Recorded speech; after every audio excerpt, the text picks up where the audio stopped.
Estamos a CPI, é isso? Temos a CPI?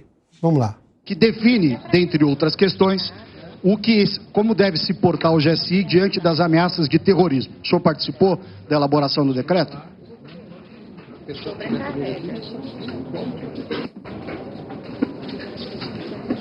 Não.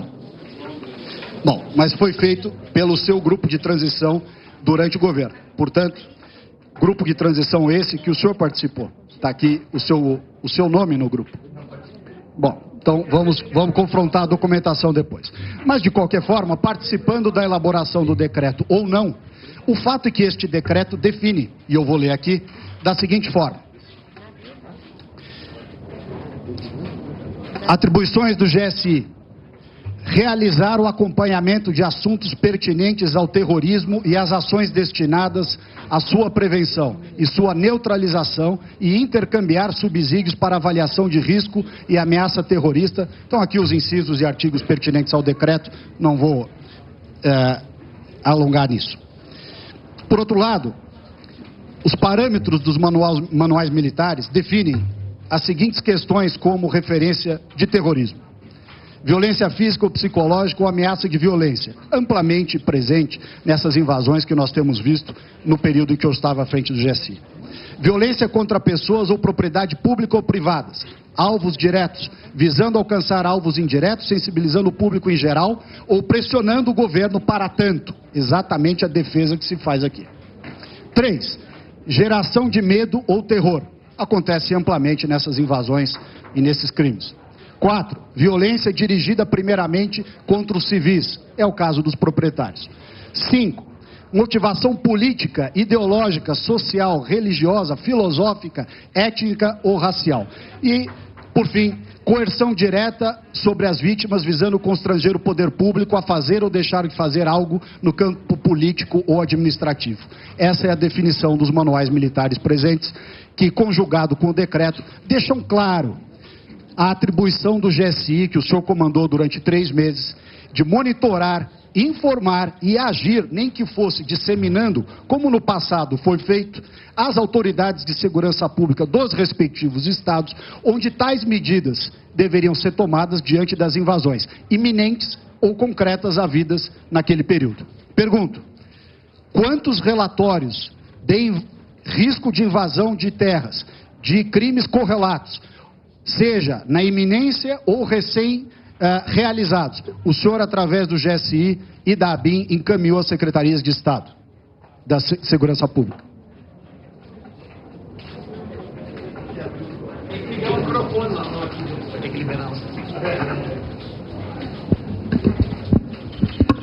A ABIN ficou sobre a égide do GSI do dia 2 de janeiro até o dia 1 de março. O senhor somando os dias dá exatamente 38 dias em que a BIM ficou sobre a gestão do Gabinete de Segurança Institucional. Neste período, eu não recebi, através do Correio Sisbin, que é o órgão de trâmite de documento do Sistema Brasileiro de Inteligência, nenhum relatório concernente ao assunto em epígrafe. Muito bem. Então, o senhor reconhece aqui que a BIM, sob a sua administração, não gerou os relatórios para os quais o decreto e o manual aqui referido determinam. Não gerou os decretos. Não gerou os relatórios. Senhor presidente, eu estou insistindo na minha questão de ordem. Ok, deputada. Ele vai... Já perguntou, deputado? Qual é a sua questão de ordem, deputada? Só tem que liberar. Com base no artigo 175, inciso 1, 3, e também com a decisão do HC concedida ao general G. Dias. É óbvio que o senhor não 3 pode... minutos ali, por favor. É óbvio que o senhor, como presidente, não pode intervir no conteúdo das falas, mas pode muito bem estabelecer o seu curso de acordo com o regimento interno e na sua forma. O regimento interno é claro de dizer que em uma proposição não se pode desviar da questão em debate e nem usar linguagem imprópria. Isso está no artigo 175. E na decisão do habeas corpus, que Vossa Excelência leu para nós antes de iniciar, além do silêncio que é concedido ao general G. Dias, diz claramente no terceiro item, o direito de não sofrer constrangimentos físicos ou morais decorrentes do exercício dos direitos anteriores. O que nós vimos nessa sessão foi uma pleia de constrangimentos, foi um molestamento que estão fazendo ao general G. Dias, seja pelas palavras do relator, que quer colocar na boca do general G. Dias algo que ele não diz e quer tirar dele um sentimento que ele também não expressou, seja agora nessa coisa feia aqui da CPI, de mostrar uma melancia para ganhar as redes sociais, porque é isso que essa gente gosta de fazer, inclusive desrespeitando o general. Então, Vossa Excelência, como presidente dessa comissão, tem o dever de intervir no curso. Quero dizer para Vossa Excelência que foi muito correto o fato de Vossa Excelência retirar daqui aquele pedaço de melancia e acabar com a palhaçada e o circo que estava se formando. Mas nós temos que respeitar o depoente. Se ele não responder, está no direito dele não responder. Ele não pode ser molestado, ele não pode ser constrangido. E aqui foram trazidos fatos que não têm nada a ver com a discussão. O Movimento dos Trabalhadores Rurais Sem Terra, aliás, já falei aqui mais de uma vez, foi criado em 1984 e não antes de 1964. Foi criado no estado do Paraná, na cidade de Cascavel, e foi resultado da luta de agricultores pequenos que tiveram suas áreas alagadas pela barragem de Itaipu e outras barragens que se formaram ao longo do rio Iguaçu. Foi essa luta que foi criada, não tem nada a ver com ideologia, com comunismo, tem nada a ver. Sistematicamente tenta se ligar. Então, o que foi feito aqui é um constrangimento. Eu quero pedir desculpa, general G. Dias, desculpa. Essa casa não podia ter feito isso, essa comissão não podia ter feito isso com o senhor. O senhor veio aqui prestar o depoimento, veio amparado no habeas corpus, veio com direito estabelecido. Parabenizar aqui o doutor Calegari pela intervenção que fez para restabelecer a ordem. Então, desculpa, general G. Dias, porque aqui o que nós tivemos foi uma demonstração de desrespeito, covardia, desvio do objeto que tinha que ser colocado e desrespeito total à sua situação. Então, nos desculpe por isso. E reiterando, se é para discutir MST, é para discutir MST. E se o general diz que não recebeu nenhum relato, não recebeu nenhum relato. Se quer perguntar se foi feito ou por que não foi feito, aí pergunta-se a BIM e não ao general. Ok. Deputada Gleisi, a senhora tem parcela de razão e até vou lhe expor que o doutor André Calegari, na sua primeira oportunidade que ele se pronunciou, nós já atendemos ele que é a defesa. Nós não podemos fazer o mesmo com deputados que se dizem de governo ou de oposição, senão realmente nós iríamos cercear a palavra de vários parlamentares aqui. Então, enquanto o parlamentar estiver falando, nós vamos respeitar a sua fala. Agora, se o doutor André Calegari assim julgar e levar a pauta a essa presidência, nós vamos analisar. Muito obrigado. Prossiga, por favor. Muito bem. Então, vou recolocar a pergunta. O senhor não recebeu, já referiu. Pergunto, o senhor tem conhecimento se a ABIN produziu esses relatórios?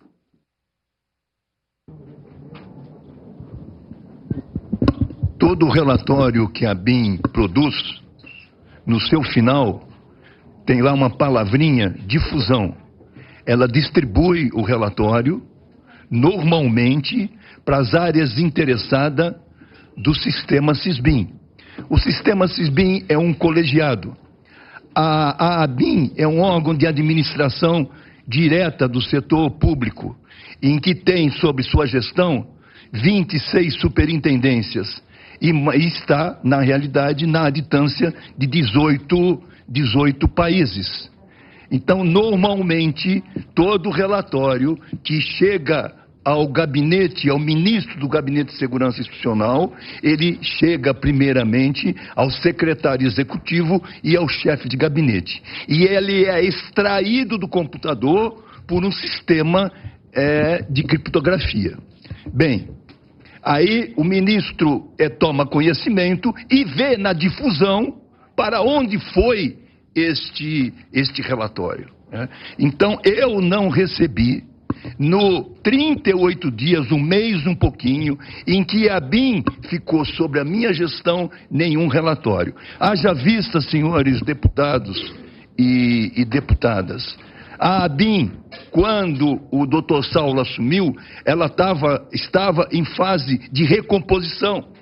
Mudança dos superintendentes, mudança dos diretores internos e reestruturando a sua gestão interna. Eu, como ministro, não recebi nenhum relatório de inteligência pelo sistema SISBIN. Obrigado, general. Portanto, essa foi uma das respostas aí, a questão se o general G. Dias tinha recebido relatórios da ABIN. Ele disse que não recebeu nenhum nesse prazo aí, desde o 1º de janeiro, que ele fez menção, até o final do mês de março. As falas do próprio general G. Dias, que foi ministro da Segurança Institucional, acusado em outros depoimentos de ter se omitido no processo, inclusive acusado também de ter tido acesso, sim, a uma série de informações, embora a pergunta do Ricardo Salles for específica em relação a atos de terrorismo, a atos de invasão, ou seja, qualquer coisa que também, digamos, faça parte dessa lógica do MST. Essa é a acusação, o trabalho que a CPI se debruça nesse momento sobre, por exemplo, as invasões do MST, se a ABIN, que é exatamente a Agência Brasileira de Informação, repassaria essa informação também ao Gabinete de Segurança Institucional, ele que era o comandante do GSI. Vamos conversar agora com o Zé Maria Trindade, depois o Dantas. Já temos os dois, temos o Zé Maria e também o Dantas, né? Senhores, sejam bem-vindos, boa tarde. Ô Zé, vou começar contigo. A gente teve uma sessão, um início, pelo menos, sessão bastante tumultuada dessa CPI do MST, é a de mais alta temperatura até o momento, pelo que a gente tem visto. E as perguntas que o relator fez, o deputado Ricardo Salles fez ao general G. Dias, Gonçalves Dias, ele não quis comentar algumas das primeiras questões e depois agora está dando respostas técnicas em questão de ter conhecimento ou não de relatórios. Pois é, a tensão está muito alta na CPI do MST, exatamente porque há ali uma disputa política muito grande, viu? Muito boa tarde, Piotr, boa tarde a todos. Olha, Piotr, a convocação do ministro-chefe da Casa Civil, Rui Costa, acabou colocando fogo na CPI. Houve uma disputa de bastidores. Os aliados do governo não queriam a convocação do ministro Rui Costa. Dizem que se trata de uma ação política, mas Rui Costa era governador da Bahia e o estado onde houve um grande número de invasões de terras privadas pelo MST. Esta é a razão do requerimento votado hoje, no início da sessão, e finalmente a convocação de Rui Costa. Também na fila de convocação, o ministro da Reforma Agrária, né? Paulo Teixeira estava no processo, e também os representantes do INCRA. Todos eles vão sentar aí nesta cadeira e prestar depoimento na CPI. Nesse caso do G. Dias, a oposição disse que foi também um ato político, mas, na verdade, ele tinha dados e tinha um acompanhamento completo das invasões pelo Brasil. É claro que este é o papel do Gabinete de Segurança Institucional, municiar o presidente da República e as autoridades sobre movimentações assim. Foi assim no dia 8 e é também assim no MST. É preciso cumprir o que a Constituição manda, que é exatamente municiar o presidente da República dessas informações. Nos bastidores aí desta CPI do MST, eu acompanhei, e ações e falas tão fortes fora dos microfones, e os governistas ameaçam, inclusive, paralisar outras comissões, como a Comissão de Segurança Pública. Então, a guerra já está há muito tempo declarada na CPI do MST. A votação do requerimento da convocação, ele foi convocado, o ministro-chefe da Casa Civil, Rui Costa, foi apenas o estupim do que está acontecendo agora nesta falta de linha e até de decoro, né, neste plenário da CPI do MST, né? Os governistas querem impedir na marra, na força, o funcionamento de uma CPI. Zé, obrigado. Vamos colocar o Dantas também. Dantas, mas tem alguns fatos que a gente não pode colocá-los atrás das portas, né? Ou atrás da porta. O general G. Dias diz que não recebeu nenhum relatório. Chama a atenção, porque as invasões continuavam, as invasões estavam acontecendo. E ele depois, inclusive, explicou, e isso chama a atenção, o Zé já trouxe uma análise sobre isso, de que o gabinete, na verdade, a ABIN estava num processo de, digamos, de mudança de governo.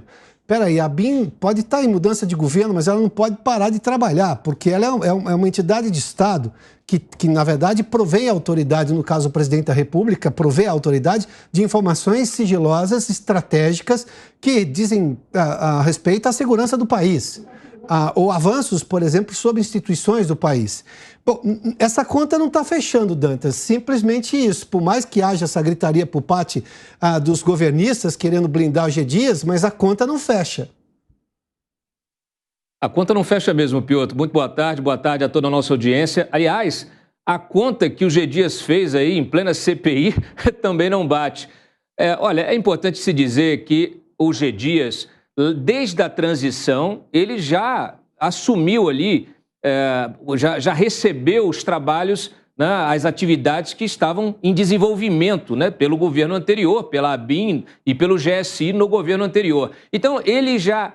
É para isso, inclusive, que existe um governo de transição, para que quem está entrando tome assento e verifique, fique a par de tudo que está acontecendo, tudo que está em desenvolvimento. Além disso, essa mudança da ABIN para a Casa Civil, ela acontece só em março. Então, por 2 meses seguidos, o G. Dias esteve, vamos dizer assim, com a supervisão sobre a atividade da Agência Brasileira de Inteligência, que historicamente sempre monitorou atividades do MST, atividades violentas, qualquer tipo de atividade que ameace infraestruturas críticas ou que promova risco de caos social. Então, este questionamento que foi feito aí pelo Salles, inclusive nós antecipamos a estratégia que eu publiquei mais cedo no site, antecipando essa estratégia aí da CPI, ele é um questionamento muito importante, porque ele vem na sucessão de uma revelação que foi feita hoje, mais cedo, na CPMI do 8 de janeiro, né, que o ex-diretor da ABIN disse lá para senadores e deputados que fez 33 alertas de segurança em relação aos episódios, né, o que poderia acontecer no dia 8 de janeiro. 33. E disse também que os documentos enviados, esses relatórios enviados ao Congresso foram manipulados por ordem do próprio G. Dias, que queria e pediu ali para que retirasse, aí quando ele fala da difusão, né, que ele acabou de mencionar, ele pediu para que retirasse o nome dele daqueles receptores, né, daquelas autoridades que receberam essas informações. Então essa história está muito mal contada, fica a impressão de omissão por parte do G. Dias, tanto no 8 de janeiro, como também em relação às invasões do MST que provocam o caos, não só ao agronegócio, e com a invasão de propriedades produtivas, mas também em relação à invasão de propriedades públicas. Nós vimos aí, inclusive, ontem mesmo, invasão novamente a uma sede, a uma propriedade da Embrapa, né? Então, temos invasões que já foram comparadas pelo Ministério da Agricultura, as invasões de 8 de janeiro com as invasões do MST, elas já foram equiparadas pelo próprio ministro da Agricultura, Piotr. Então, esse depoimento é muito importante. O G. Dias ficou nervoso ali, foi emparedado e vamos ver se ele vai trazer, de fato, algum esclarecimento. O que importa dizer ainda em relação a essa questão?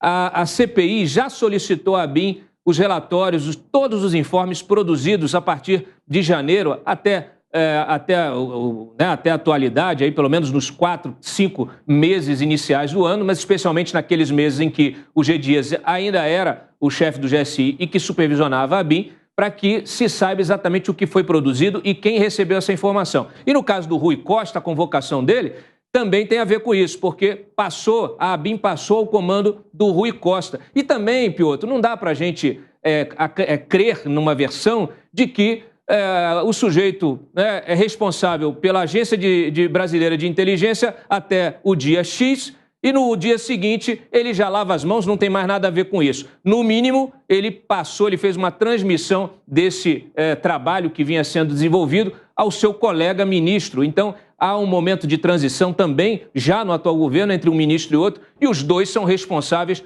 pelas atividades realizadas pela ABIN e, nesse caso, em relação ao que foi feito. Se a ABIN conseguiu antecipar informações sobre invasões e também que tipo de relatório foi produzido depois dessas invasões, Piotr. Obrigado, Dantas. Agora, essa conta que não fecha aí do general G. Dias no depoimento dele sugere, no mínimo, uma prevaricação. Prevaricação no entendimento, é exatamente o seguinte: crime cometido por funcionário público quando indevidamente este retarda ou deixa de praticar ato de ofício, ou pratica-o contra a disposição legal expressa visando satisfazer interesse pessoal. Ou seja, sugere claramente uma prevaricação dele no cargo, até pela informação do agente da ABIN dizendo, olha, ele recebeu sim, enfim, foi pedido dele retirar o nome de que ele teria recebido essa comunicação, que deveria ter sido usada, obviamente, para evitar todos os problemas que aconteceram, sobretudo no dia 8, mas, por exemplo, as invasões do MST são de conhecimento público. O Abril Vermelho é de conhecimento público. O MST anuncia com antecedência que vai invadir terras. Ou seja, invasão é crime na Constituição brasileira. E aí você vê o ex-ministro do GSI dizendo, não fui informado, enfim. Daí se justifica toda a explicação do Ricardo Salles de o porquê que ele retomou lá a 64 na estratégia narrativa dele, de falar, bom, qual é o seu posicionamento? Que lá naquele momento o Brasil tinha uma disputa muito clara de um movimento, sim, ligado ao comunismo internacional, tínhamos naquele momento uma divisão do mundo, muito claramente, e o outro da sociedade brasileira que reagiu. O vencedor depois se transformou numa ditadura com todos os problemas, e nem o Ricardo passou a mão em relação a isso, nem vamos fazer o seguinte, claro, houve erros também, mas as ditaduras de esquerda que foram para o comunismo, bom, tem um resultado hoje. Ele usou esse argumento histórico para dizer, bom, qual é o seu posicionamento? Porque a lógica de vamos retomar, vamos fazer reforma agrária à força e tudo mais, existia lá na década de 60 também. Como a gente está vendo agora, quase processos de extorsão em que o MST invade e diz assim, ou o governo faz isso ou a gente não vai sair daqui. Bom, mas como assim não vai sair daqui? Imagina se os manifestantes do dia 8 disseram assim, ou o governo sai do poder ou a gente não vai sair daqui. Bom, não existe isso, a invasão não justifica esse tipo de pedido. Daí, obviamente, a diferença de tratamento de uma invasão do MST a um prédio público e da invasão, por exemplo, dos prédios públicos no dia 8 por manifestantes. Ou seja, tudo é ilegal, mas por que que um grupo é tratado de forma diferente da outra? Por que que há anuência ou até leniência por parte do governo em relação ao movimento do MST? O líder do MST viajou com o presidente Lula para a China, a convite da presidência. Ninguém vai numa viagem presidencial se não for oficialmente convidado pelo presidente da República. Funciona assim. Bom, a gente vai continuar na cobertura de todos esses fatos em Brasília, agora na continuidade dessa programação aqui da Jovem Pan News.